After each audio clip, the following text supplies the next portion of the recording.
Suave, Terry Suave's the name. London, Scotland Yard, that sort of thing. How do I get in and out of all of these crazy disguises? Well, let me show you.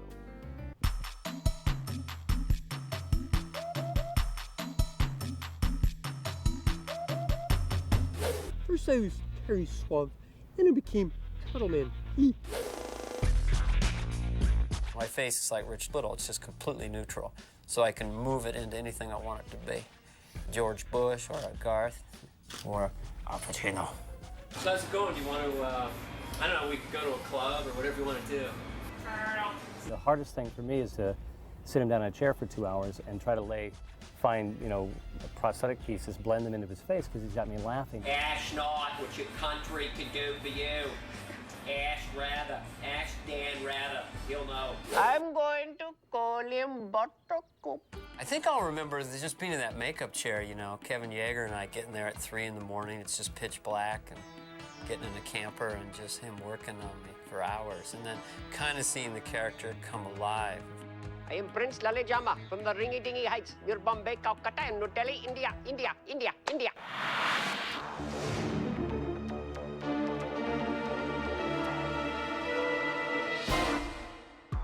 We had a great team of people to help create those characters. Mona May is the costume designer, and Kevin Yeager was the prosthetics makeup. My name's Constable Mueller from the Bavarian Tax Authority. The script was so fantastic. I think every costume designer's dream. Mona May, from Germany, she made the costumes. Oh, it looks fabulous. Yeah, we're gonna have so much fun. Well, the first thing I got, it was a phone call from Perry Blake, who said, I'm directing Master of Disguise. And we worked together on Wedding Singer, and we just had so much fun. Mona May's an artist. Kevin Yeager's a genius. I guess I'm allowed to say that. Why not? He is.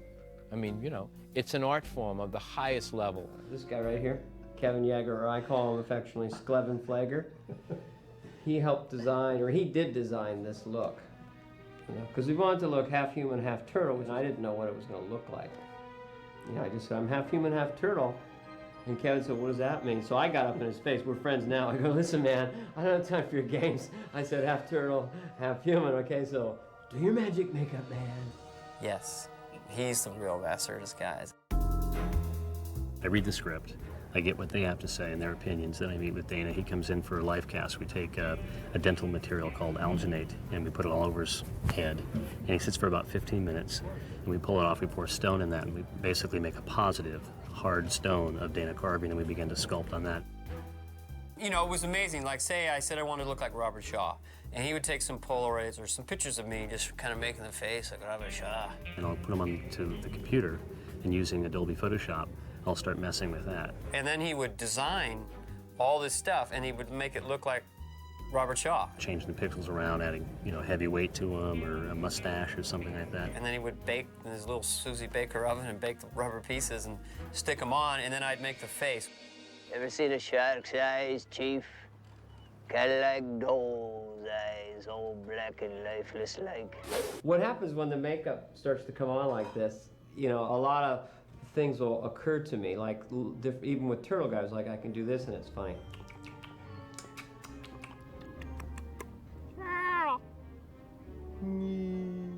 Mona created this great suit that was big and round and, kind of unwieldy. And when Dana tried it on at first, he was like, whoa, I don't know, this is going to be crazy. Yeah, she did a great job as well with the turtle thing, because I wasn't sure exactly how the shell should look and what should it be made out of or how big should it be. There were a lot of happy accidents. Well, I think the most important thing about the suit is that the turtle suit is that we wanted to make it quite classy. So as you can see, we have a fabulous tie here, some beautiful tortoise shell buttons, and the fabric is quite classy. It does have a print of a turtle shell on this. Turtle! Where'd he go?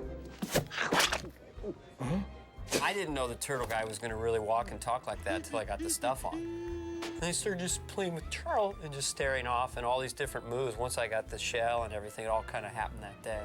Turtle! Turtle! Yeah! Yeah! Woo! Turtle turned out to be the icon of our movie. It's so much fun. Everybody played, and everybody would come over and want to have a picture taken. I don't know what's going on with this turtle thing. It's just really gotten out of hand. It's out of control. I don't even like turtles. Who would want to go to a turtle club? We did do a couple where I'm pretty hard to see in there. Allow me to introduce myself. Gammy Num Nums was an intense look. He really just made me look like a 65-year-old woman. Don't be ashamed of your feelings. Your desires are perfectly normal, I assure you. The little kids will really love the poo-headed guy. Our fake pie, which was this polyfoam pie face, had to have a footprint into it, so we had to formulate that into the sculpture. The cherry pie suit was really a fun thing because it's the end of the movie and he kind of is the hero. So the design of the suit really wanted to have kind of a shape, give Dana a little more of a shape of a, Superman. It was a full spandex suit with just the face cut out of it. Kevin Yeager and his group had done this fabulous costume, and our job was to help him spit cherries to knock out the henchmen. As in a lot of the effects in this, we got to leverage off Kevin's fabulous work, so our job became much, much easier. I'm a pre-recorded hologram. What is your question? David Jones in Asylum did some really cool visual effects. I think they did a great job with the mask pulls. There's a rather nice one towards the end of the film where one of the henchmen is revealed to be Pistachio. And that was fun because the henchman was bald, and so it gave Brent Spiner the opportunity to really play with the mask. There's a nice sort of rubbery feel as we pull it off and then we pop to Dana Carvey.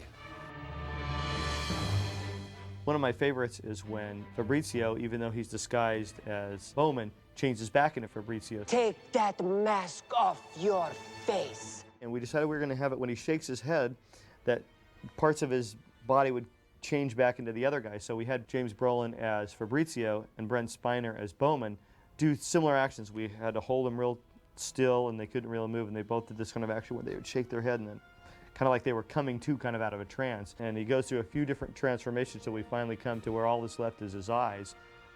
We thought that was kind of cool, that the last thing is he just wipes his eyes and he goes from having blue eyes to brown eyes and he kind of wipes the blue out, and that's the final thing. A fair number of tries before we got it right, but I think the end product is something that we're very proud of. There's an old saying that if you pick a job that you love, you'll never work a day in your life. We always say we get to work on the best bits of movies, the bits that audiences remember, which hopefully if we do our job right, is true.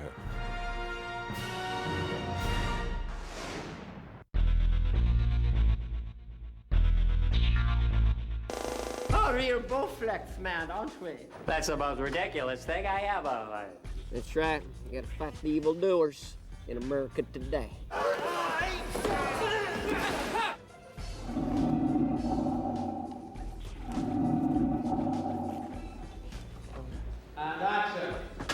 I want to drink your blood. Andorra. You got it?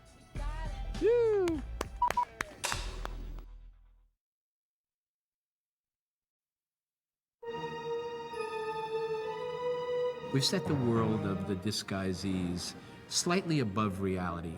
Everything about it is just slightly above reality. We really wanted the movie to be like a little fantasy and really like a fable. When Perry and I get together, like we're talking about, maybe this world should be a little bit unreal, a little bit storybook. I look around, sometimes I feel like I'm in Wizard of Oz mixed with Alice in Wonderland, mixed with everything. It's this really nice world that I wish I lived in. That's crazy.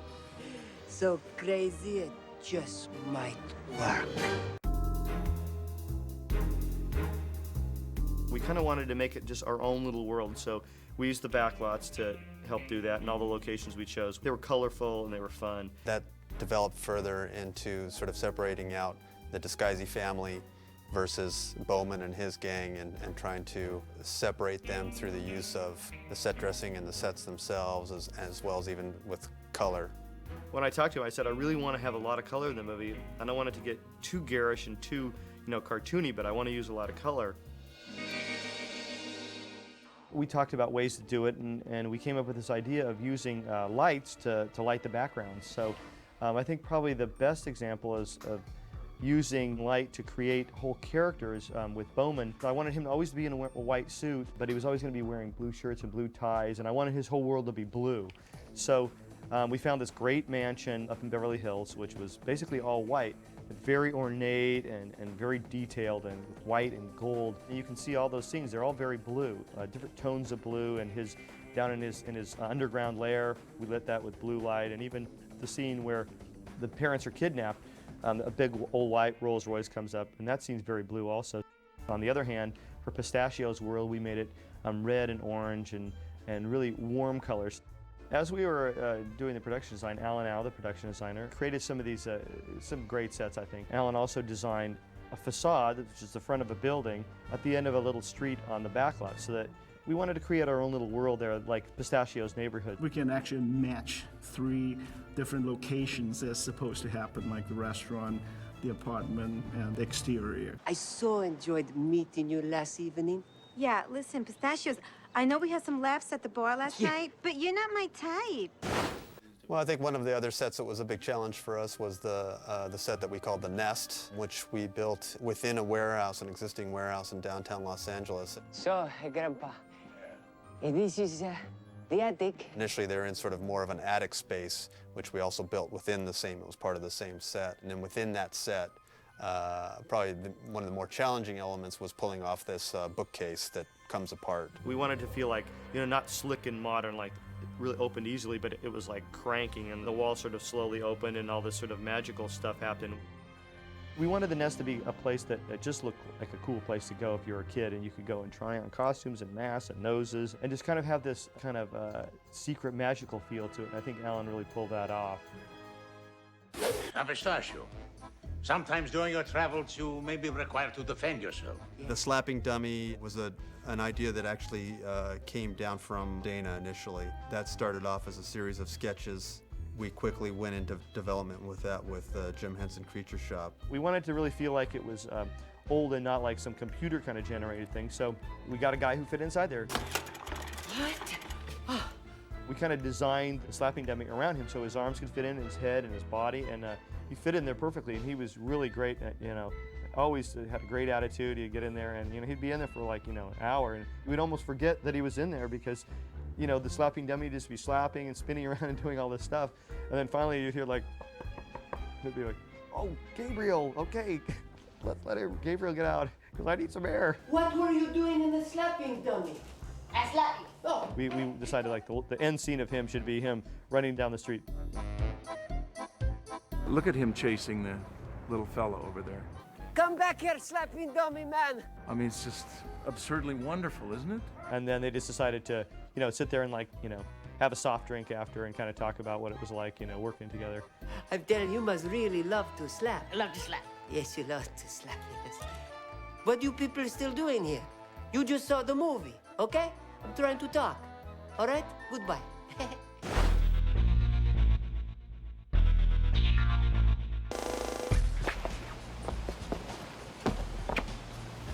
Okay, Dana, in. Which?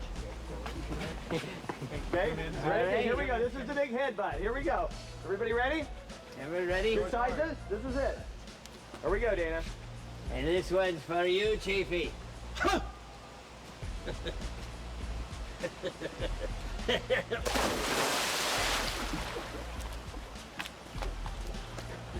Haircut. Sometimes that master disguise go away. Sometimes he don't go away. Oh boy, Dana Carvey. Yeah, where's he been in movies? Dana Carvey, yes, of course. Paranoid schizophrenic, know the type very well. I'm officially schizophrenic.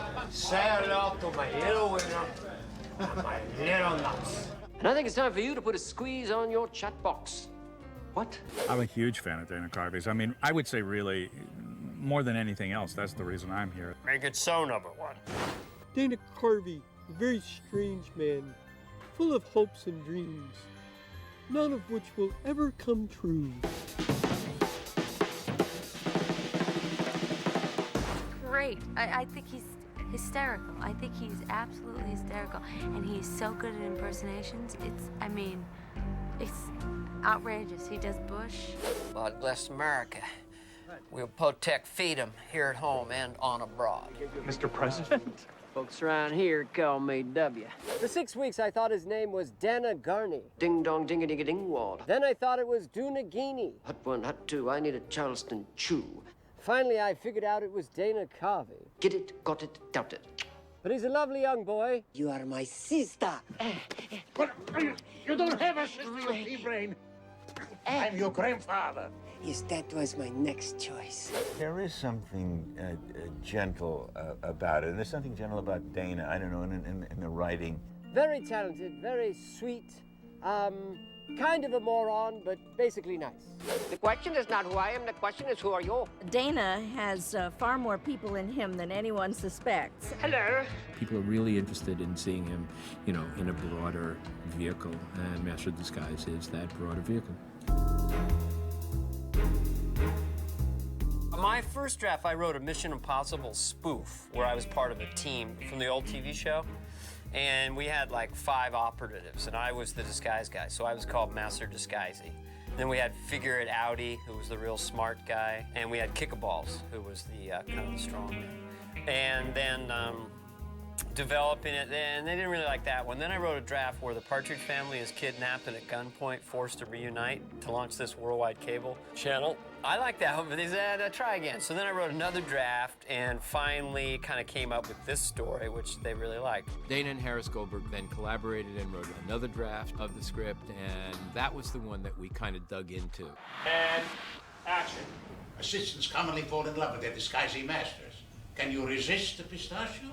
Producers and myself, and Dana was also involved in the casting. We loved Jennifer Esposito, and I think it was consensus that she was just going to be great as Jennifer. What a good catch, in my opinion. What a good catch. Measurements. Measurements? What for? Easy on the eyes, you know what I'm talking about? 35, 24, 34? They're Italian. They love Italian women with the big butts. I was like, fantastic. Sounds like a great movie. I mean, those scenes are hysterical. A little bottom. All right. She had a lot of fun. She was fun to work with. We laughed our butts off. We don't want to go anywhere with you, Melonhead. Cut. Call us. Even though she's a very serious actress, she's got this wonderful kind of naive and lovely way of reacting. It's easy. All I have to do is make a face of like, because that's what I do to the whole movie, like, what are you doing? Go practice your ollies, and I'll see you later, okay? I'm okay. I'm okay. Barney Baker, who was played by Austin Wolf. What you talk about, get away from you? I'm making waffles. And he just had a sparkle when he came in, and a little kind of grin and a mischievous kind of way about him that just felt right. He just felt like a real kid. Hey, you're too young for this job. Do yourself a favor. Go home and tell your mommy to change your diaper. Get out. We were looking for grandfather, who we really feel was kind of a key role. We wanted an actor who could be particularly grandfatherly, sweet on the one hand and rough and gruff. Put the clamp on your pastry hole. I'm going to give it to you straight. We want a sense of mystery, you know. This is something we have developed over the years. Throughout history, the disguisees have used their skills as masters of disguise. Unbelievable. Harold Gould just got the character like that. Great timing, sweet, nice to work with. Tons of energy. There was a certain extravagance in the grandfather. Who, why, where, how? What's it? Who, why, where, how? And that hooks into my stage training. And he was just funny, because I said that basically what I wanted was, you know, I was going to kind of talk like this. Dana's voice is small and, you know, and I'm unsure, and I needed a lower register to go, William. He wants Grandpa to be gruff. Once I said that to him, he got it immediately. So I went, So he wants that kind of contrast in sound. But my papa just runs the restaurant. This is what you are doing. This is what I want you to do. James Brolin was great. All the ladies were swooning. He had been friends with Sid Ganis, one of our producers. It was almost a long shot. It was us taking a shot at Brolin, and what do you know? He responded. If I can come in with an accent and then detune it to the world's worst accent. How does that sound? I hope you're not making faces in the mirror with the underwear on the head. You know, he's just got this incredibly handsome giant head, because I've got a pinhead. He's just got this giant handsome head. It's just like, hello. You know, it's like, you can't not be handsome. Oh, I'm James Brolin. You know. But a great guy, just totally regular guy. He spent about 45 minutes or an hour just talking to me and just sliding in and out of character with no sweaty effort like most comedians have to be funny. He doesn't care if he's funny or not, he just does it.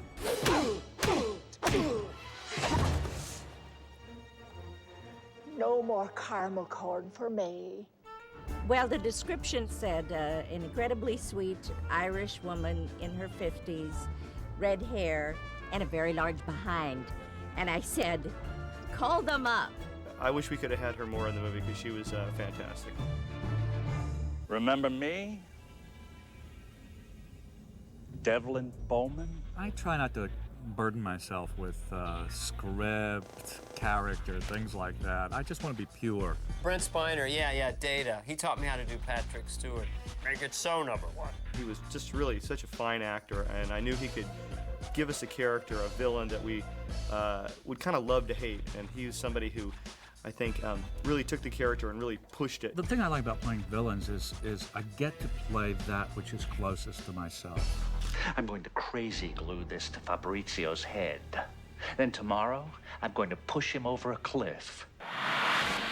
The name of the Turtle Club, you know, it's just a name. I think you're taking it a little bit too literally. Turtle? May I help you? Are you a member of the Turtle Club?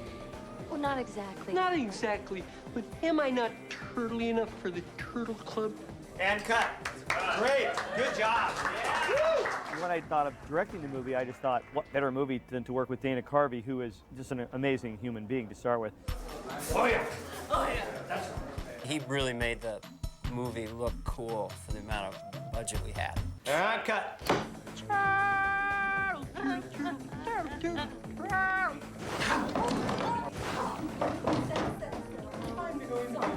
That was the conservative shot. Oh, yeah. Dana brings me over the monitor, which I never got to do, watch, you know, what you just did in the monitor, and we clap for ourselves. I'm like, yeah, that was good. It was that good. It's just fun. You're a tall drink of water, and I just love moisture. My strategy is going to be point the camera at Dana and let him go, which has been my strategy, and just make sure that we have enough time that Dana can play and develop his characters and ad-lib and really, you know, get into a groove of it. He was really collaborative, fun to work with, you know, let me just goof around a lot and stuff. All right, thank you. Thank you, Abe Lincoln, and all you Abe Lincoln people. Perry's turned out to be just absolutely incredible.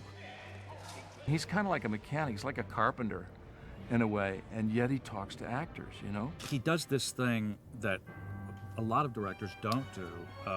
He says, oh, wait, I've got an idea. And that's always refreshing. Everybody was super supportive, the producers, and Dana was fantastic, and Jennifer was great. She was there, just super, had a great camaraderie amongst the actors and the people on the set, and we just had a great time. That's crazy. So crazy, it just might work. And cut. X-ray 96 Alpha, take 2. All right, quiet down, rehearsal's up. All right. Shoot it. Here we go. Where's the director? Oh, hey. There's so many different things that happen. Almost every day we do something completely different. Dana Carvey, he doesn't come with a million ideas. He comes with a billion ideas. I don't know, I don't even very talking like that. And girl, you're a tall drink of water, and I just love moisture. Sort of a South American art dealer who talks like this. Oh, yeah. And of course, Robert Shaw. That's kind of a German man who talks like this. Hello.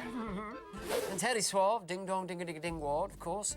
This is what you're doing. This is what I want you to do. Any questions? I knew that Dana was just going to be brilliant, and this is like the perfect thing for Dana to, the great vehicle for him. It's so great just to see him be able to do all these many characters, because that is such a strong point. Who's your daddy? Sir? This is what you're doing. This is what I want you to do. He's just really remarkably gifted, and it's truly, truly funny, and it's just so great to see him doing this. He is just an amazing artist, and if his job is to entertain people, then he does it in the supreme way. You said. I know. I don't know why I said that. It just was the emotion. You just. My first kiss. I'm so glad that for Dana that he's doing this, and he's perfect for it, and it was just so sweet. And now I know my destiny. I am the Master of Disguise. I hope there's a sequel to The Master of Disguise. I hope there's a sequel. Yeah, I mean, obviously it lends itself to that. You know, you don't want to jinx it, you don't know. I mean, certainly if people like it, I could do a couple more. The story you have just seen is absolutely true, as I have remembered it. Impossible, you say? Is it?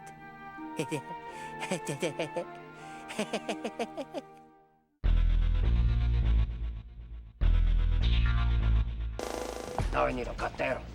Tell your bartender to make me a drink called Slap-a-da-bus. What's in a slap of the What's in a Slap-a-da-bus? You don't know?